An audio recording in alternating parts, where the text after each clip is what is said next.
50 पैसे का ऐसा कौन सा सिक्का है जो है सबसे ज्यादा रेयर और कॉस्टली इस सीरीज के 50 पैसे के सिक्कों में?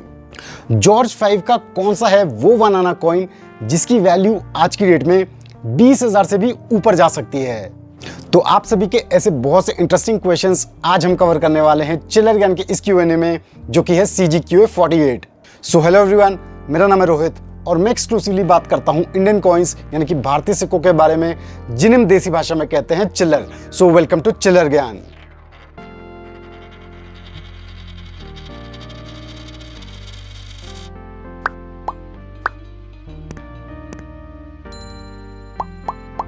जो चिल्लर ज्ञान के नए व्यूअर्स हैं जो Q&A में अपनी क्वेरीज को पोस्ट करना चाहते हैं लेकिन उनको CGQA रूल्स का बिल्कुल भी आइडिया नहीं है, तो उनके लिए इन रूल्स का हल्का सा रिकैप।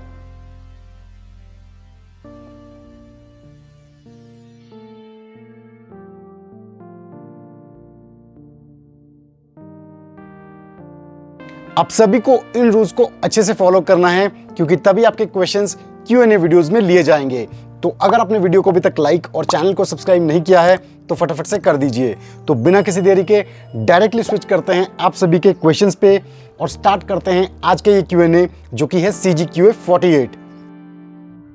तो आज का सबसे पहला क्वेश्चन पूछा है अमृत सलेज जी ने। ये राजपुरा पंजाब से हैं। ये बताते हैं कि इनके पास 1978 में जारी किया गया एक 50 पैसे का सिक्का है जिसमें डायमंड मिंट मार्क है। तो ये जानना चाहते हैं कि क्या ये कोई रेयर सिक्का है और इसकी आज की डेट में क्या वैल्यू है। तो अमृत जी, 1978 में जारी किया गया ये जो 50 पैसे का डेफिनेटिव कॉइन है, ये नजर आया था कॉपर निकल मेटल कॉम्पोजिशन में और ये जारी किया गया था बॉम्बे और कैलकाटा मिंट से। जैसा कि आप बता रहे हैं कि आपके 1978 के इस सिक्के में डायमंड मिंट मार्क है, यानी कि आपका ये सिक्का बॉम्बे मिंट से जारी किया गया सिक्का है। तो यहाँ पे मैं आपको बताना चाहूंगा कि बॉम्बे मिंट का आपका ये 50 पैसे का सिक्का 1972 से 1983 के बीच जारी किए जाने वाले डेफिनेटिव सीरीज में नजर आने वाला सबसे रेयर 50 पैसे का सिक्का है। अब यहाँ पे आपने ये मेंशन नहीं किया है कि आपके सिक्के की क्या कंडीशन है, लेकिन फिर भी मैं आपको बताना चाहूंगा कि इस सिक्के की वेरी फाइन कंडीशन में एस्टिमेटेड कॉस्ट प्राइस है लगभग 500 रुपए के करीब।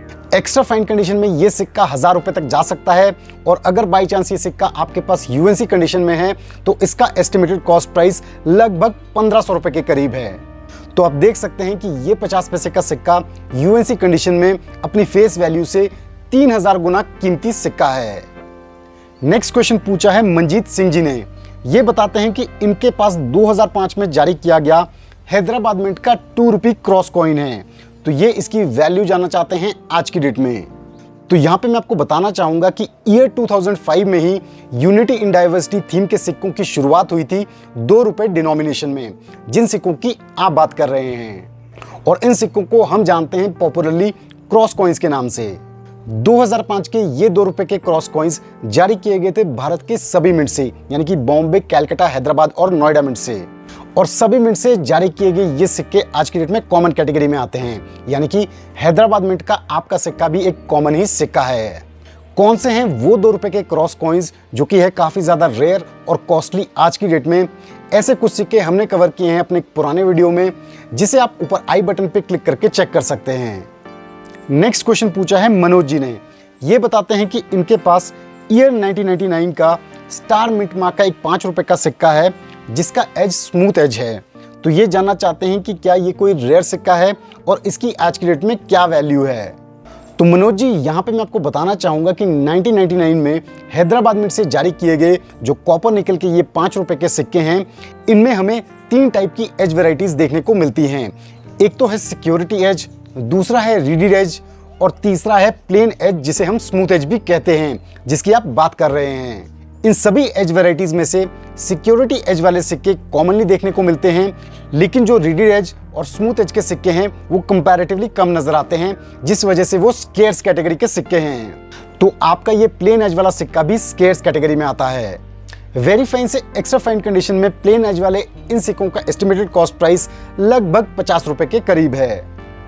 नेक्स्ट क्वेश्चन पूछा है प्रवीण काका जी ने। ये बताते हैं कि इनके पास लेटेस्ट में जारी किया जाने वाला 10 रुपए का एक डेफिनेटिव कॉइन है जिसमें ईयर और मिंट मार्क अच्छे से दिखाई नहीं दे रहा है। तो ये जानना चाहते हैं कि क्या ये कोई फेक सिक्का है या कोई ये रेयर सिक्का हो सकता है। तो प्रवीण जी, क्लोजली ऑब्जर्व करने से ये पता चल रहा है कि आपका ये जो 10 रुपए का डेफिनेटिव कॉइन है, ये ईयर 2020 में जारी किया गया सिक्का है, जो कि सर्कुलेशन में आने से काफी ज्यादा घिस गया है, जिस वजह से इस सिक्के में जो डेट है और जो मिंट मार्क है वो क्लियरली विजिबल नहीं है। मेरे हिसाब से ये कोई डाईफिल एरर कॉइन नहीं है, ये एक कॉमन सर्कुलेशन में घिसा हुआ एक सिक्का है। नेक्स्ट क्वेश्चन पूछा है रामजीलाल यादव जी ने। ये जानना चाहते हैं कि किंग जॉर्ज 5 के जो 1 आना कॉइन्स हैं, जो कि 1912 से 1936 के बीच जारी किए गए, इन सिक्कों में सबसे ज्यादा रेयर सिक्का कौन सा है? तो रामजीलाल जी, यहाँ पे मैं आपको बताना चाहूंगा कि किंग जॉर्ज 5 के कॉपर निकल के ये जो 1 आना कॉइन्स हैं, जो जारी किए गए 1912 से 1936 के बीच, इनका कंप्लीट सेट हाई ग्रेड में बहुत ही अच्छा है कलेक्शन पॉइंट से, क्योंकि इन सभी सिक्कों में से मेजॉरिटी सिक्के ऐसे सिक्के हैं जो स्केर्स कैटेगरी में आते हैं। फाइन कंडीशन में ही इन सिक्कों का एस्टिमेटेड प्राइस रेंज करता है 50 से 100 रुपए के बीच, जबकि यूएनसी कंडीशन में इनका प्राइस फॉल करता है 1000 से 5000 रुपए के बीच। लेकिन यहाँ पे आप जानना चाहते हैं सबसे ज्यादा रेयर 1 आना कॉइन के बारे में जो इस सेट में नजर आता है, तो वो 1 आना कॉइन है 1915 में बॉम्बे मिंट से जारी किया गया ये सिक्का। ये सिक्का आज की डेट में रेयर कैटेगरी में आता है। फाइन कंडीशन में ही इस सिक्के का एस्टिमेटेड कॉस्ट प्राइस लगभग 1000 रुपए के करीब है, और यूएनसी कंडीशन में इस सिक्के को मिल पाना काफी ज्यादा मुश्किल है। अगर बाई चांस ये सिक्का यूएनसी कंडीशन में है तो इसका प्राइस 20,000 प्लस जा सकता है। नेक्स्ट क्वेश्चन पूछा है हितेश त्यागी जी ने। ये बताते हैं कि इनके पास एडवर्ड 7 के 1906 और 1910 में जारी किए गए 1 रुपए के सिक्के हैं, तो ये इनकी वैल्यू जानना चाहते हैं आज की डेट में। तो हितेश, यहाँ पे मैं आपको बताना चाहूंगा कि 1906 में जारी किया गया जो एडवर्ड 7 का 1 रुपी सिल्वर कॉइन है, ये जारी किया गया था बॉम्बे और कैलकाटा मिंट से। ये सिक्का आज की डेट में कॉमन कैटेगरी में आता है। फाइन कंडीशन में इसका एस्टिमेटेड कॉस्ट प्राइस लगभग 700 रुपए के करीब है, जबकि यूएनसी कंडीशन में ये सिक्का 2000 रुपए तक जा सकता है। लेकिन यहीं अगर हम 1910 के सिक्के की बात करें तो ये भी बॉम्बे और कैलकाटा मिंट से जारी तो किया गया, लेकिन दोनों ही मिंट से जारी किए गए ये सिक्के स्केर्स कैटेगरी में आते हैं, जबकि यूएनसी कंडीशन में ये सिक्के 2500 से 3000 रुपए तक जा सकते हैं। नेक्स्ट क्वेश्चन पूछा है सिद्धार्थ करवाटे जी ने। ये बताते हैं कि इनके पास फेरेटिक स्टेनलेस स्टील के 50 पैसे के सिक्के लगभग 1500 की क्वांटिटी में हैं, जिनमें से कुछ सिक्के स्केर्स कैटेगरी के सिक्के हैं। तो ये जानना चाहते हैं कि क्या ये सिक्के फ्यूचर पॉइंट से प्रॉफिटेबल हैं? ये सभी सिक्के इन्होंने 400 रुपए में खरीदे थे कुछ टाइम पहले। तो सिद्धार्थ, सबसे पहले तो यहाँ पे मैं आपसे ये कहना चाहूँगा कि अगर आपने 50 पैसे के ऐसे 1500 सिक्के 400 रुपए में खरीदे हैं, यानी कि आपने 750 फेस वैल्यू के सिक्के 400 रुपए में परचेज किए हैं, तो ये एक अच्छी डील है। तो अब यहाँ पे मैं आपको एडवाइस करना चाहूँगा कि इन सभी सिक्कों में से जो स्केर्स कैटेगरी के सिक्के हैं उन्हें आप सॉर्ट करके अपने पास संभाल के रख लें, लेकिन जो बाकी कॉमन कैटेगरी के सिक्के हैं वो अगर आप फेस वैल्यू पे भी बेच देते हैं तो अपने पुराने परचेज के हिसाब से उन सिक्कों पे आप प्रॉफिट ही कमाओगे, और इस हिसाब से आप स्केर्स सिक्कों को फ्यूचर पॉइंट से संभाल के रख सकते हैं, और क्या पता इनकी वैल्यू और डिमांड कलेक्टर्स में फ्यूचर में बढ़ जाए। नेक्स्ट क्वेश्चन पूछा है नूरजहां ने। ये बताते हैं कि इनके पास 5 रुपए के वाटर वेव वाले 3 सिक्के हैं, तो ये इनकी वैल्यू जानना चाहते हैं आज की डेट में। तो नूरजहां जी, यहाँ पे मैं आपको बताना चाहूँगा कि वाटर वेव इशू वाले ये जो फेरेटिक स्टेनलेस स्टील के 5 रुपए के सिक्के हैं, इन्हें हम पॉपुलरली जानते हैं IT and connectivity theme coins के नाम से। ये सिक्के जारी किए गए थे ईयर 2007 और 2008 में, और इन दोनों ही सालों में ये सिक्के नजर आए बॉम्बे, कैलकाटा और हैदराबाद मिंट से। इन सभी मिंट से इन दोनों ही ईयर्स में जारी किए गए ये सिक्के आज की डेट में कॉमन कैटेगरी में आते हैं, और इनकी वैल्यू लगभग इनकी फेस वैल्यू के बराबर ही है। नेक्स्ट क्वेश्चन पूछा है शुभम कुमार जी ने। इन्होंने अपने 2 सिक्कों की इमेजेस हमारे साथ शेयर की हैं, तो ये जानना चाहते हैं कि क्या ये दोनों कॉइन्स एरर कॉइन्स हैं, अगर ऐसा है तो ये कौन से एरर्स हैं, और इन सिक्कों का क्या एस्टिमेटेड कॉस्ट प्राइस है आज की डेट में। तो शुभम जी, 1998 का 5 रुपए का कॉपर निकल का आपका ये जो सिक्का है, तो इसमें एज पर my knowledge crack planchette error है, और 2003 का आपका ये जो 5 रुपए का सिक्का है, इसमें स्ट्रेट क्लिप एरर है। इन दोनों ही सिक्कों का एरर कॉइन कलेक्टर्स में एस्टिमेटेड प्राइस होना चाहिए लगभग 50 रुपए के करीब इन दिस कंडीशन।